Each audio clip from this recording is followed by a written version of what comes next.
NBA 2K19's now been out for a month and a couple of weeks, and it seems like a pretty good time to make this video and give you guys 3 things NBA 2K19 did completely right.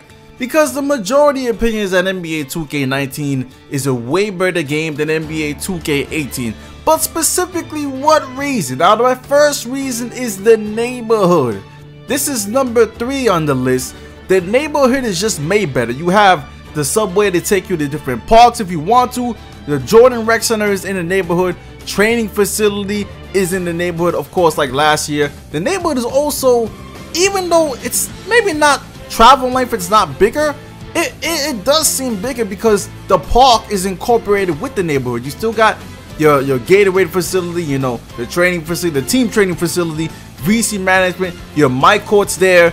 You know, even though you still have to run to go to these places, it's not as bad as 2K18 where everything was literally like completely on opposite ends. You got the NBA store, you got swags, of course, the tattoo shop, the barber shop, wheels is there.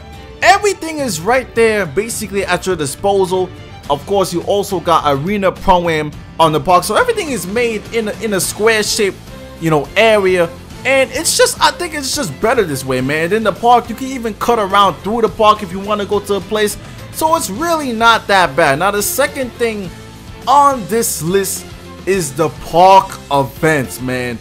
This year, one of the biggest differences between NBA 2K18 and 19 is the including of park events. Last year, there was nothing going on in the park.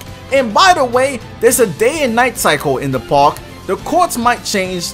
It might look different some days, but that wasn't in 2K18. 2K18, you had the same bland park for almost the whole life cycle of NBA 2K18. 2K19 is not like that. The courts definitely look different some days.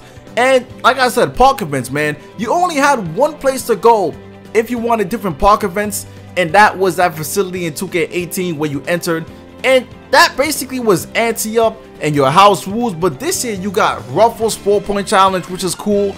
And this year it's 4 versus 4. You got Park After Dark, which actually works. And remember, Park After Dark hasn't been back since like a long time. You got the Park Mini Basketball Challenge, which was only for like a couple hours, but it was still interesting. It was still an interesting mode to play, even though to me it was just a basic regular.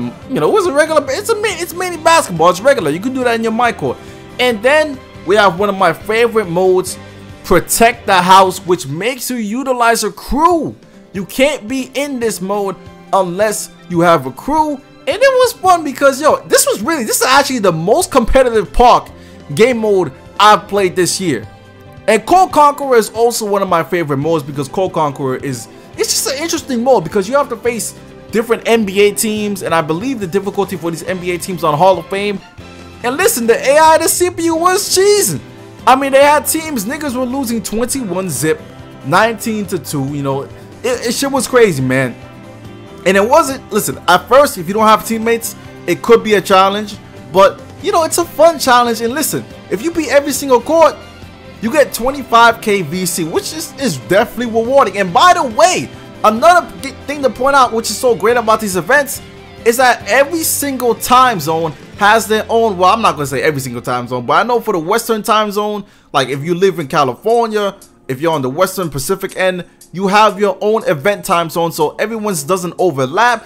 And honestly, you could also find a way to cheese the system, because if you have friends that live in the West Coast, you can join their server and get double, you know, 25k if you want. You can really cheese this. And then you got the European servers, you got the you got a lot of ways to cheese these park events and get. And by the way, these park events, all of them are almost, you know, double my points, which is phenomenal, man. So we don't have to worry about double rep. So 2K19 takes a complete shit in the category when it comes to park events, when it comes to double rep, because we keep on getting it. We're even getting double VC. If you get the Ruffles chips bags and you type in the code when it's Ruffles, you get times 4 VC. It's just excellent, man. And like I said, the park events run seamlessly through the park. It doesn't happen. It doesn't replace ante-up. Ante-up has its own location to go to. Everything is seamless. As soon as the event starts, it loads up into the park. You don't have to back out. You don't have to do none of that.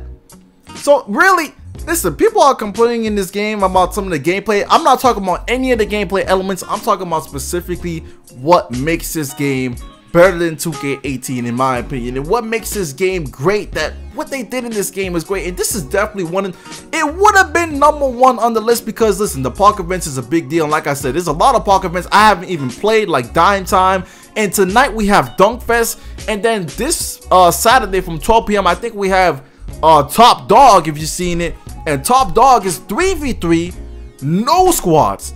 Now I see that little icon on the top left, I think it says VIP. You might not be able to play it unless you're a VIP, which makes sense because you need to be a top dog, but I don't know, man. But it's still an interesting game mode to play, and like I said, you're not forced to play it. The park is still there, and of course you guys remember 5v5 was probably the worst park event mode because nobody was playing it. 5v5 is a little bit too cluttery on the park.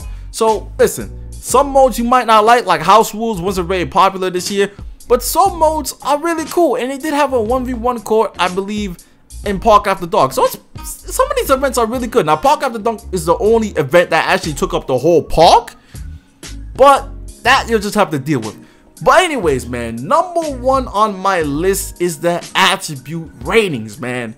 Why is this #1 on my list? Like I said, all the things I talked about before wasn't gameplay elements. This is not really a gameplay element, but it's something really important, because I've talked about it in multiple videos, and I've said it plenty of times, man. There is no reason to go to any YouTube video or to any site for advice on, well, you could look for advice on how to make a build, but if you're gonna ask for ratings or what should I make a build, like what height or weight should I make it, or what wingspan should I give them, you really shouldn't be asking those questions. I mean, obviously, if you're a big man or you're a defensive build, try to get your wingspan max. But you have the tools right here. 2K finally gives you the tools to look at the max caps. And listen, it's just not the max caps for the player, right? Every time you change something on the build, right there on the screen, you can press triangle and view the max caps and see how they change and fluctuate with every single move you do. So you can see if you want this speed or if you want this box out, compare what you're losing, what you're gaining. Sometimes you don't gain anything, sometimes you lose a lot. And it's important for every build to do this, because this is a pure sharpshooter right here. You see me moving the bars around. If I change the height a little bit, he's gonna lose some shot. But also if I change the height, he's gonna lose some speed and might gain some speed. If you go to weight it is important, because weight you might lose some lateral quickness. But even though you lose lateral quickness, you might get a lot in strength. But you can have it to where, okay, maybe you don't want a 77 speed. Maybe you'll be okay with a 75 speed. So you bump the weight up a little bit. And then the wingspan is important, because if you're any build actually, wingspan matters, because you can see what you're gonna gain with wingspan. If I keep the wingspan the same with this pure sharpshooter, his shooting's still gonna be good. If I max it out, his shooting open shot 3 is at 88, which is still good. It's still a great open shot 3, and your max wingspan now, so every passing lane steal you might be able to get better steals with that. But however, your shot contest will obviously be better. If you lower the wingspan on a pure sharp like this one, you lower it all the way, your shooting is going to be insane, man. Like, look at this shooting right here. This is the lowest wingspan, 98 open shot mid, 97 open shot 3. Sure, you can make a max wingspan, get an 88 open shot 3, and have your day. You still have Hall of Fame badges. But this is the great thing.